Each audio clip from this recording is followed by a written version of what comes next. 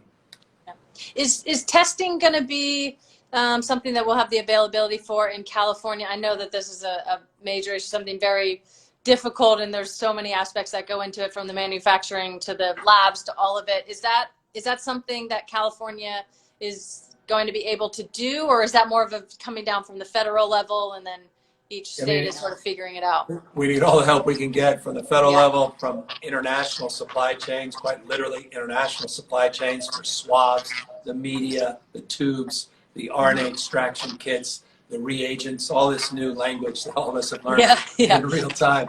The idea that the swabs become the biggest impediment to growing testing is infuriating. It's interesting. Most of those are manufactured in Italy. Of course, it's been ravaged as well. Those are the PCR tests, the traditional tests we're all talking about. But we're now moving to these blood-based tests, the serology tests. Here's the good news in California.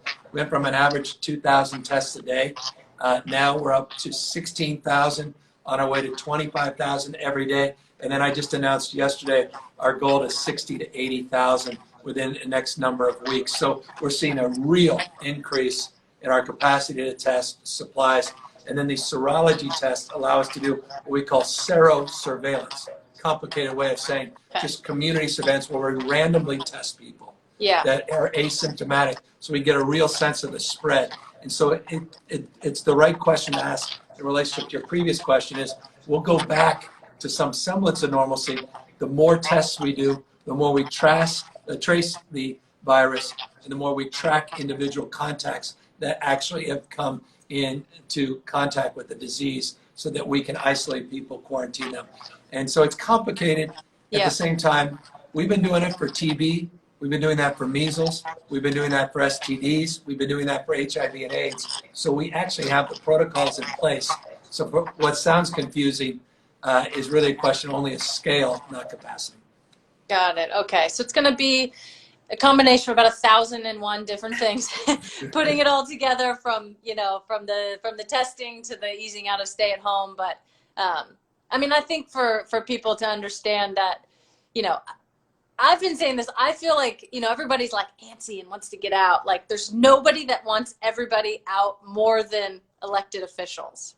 I feel like everybody's like, I want to be out so bad. And I'm like, the elected officials want you out more. They want you out working and happy and not sitting in your home watching every piece of news. But surely it'll be a slow process stepping out. But thank you for the amazing job that you've done for the state of California, and hopefully, being a beacon for other states in the country as well.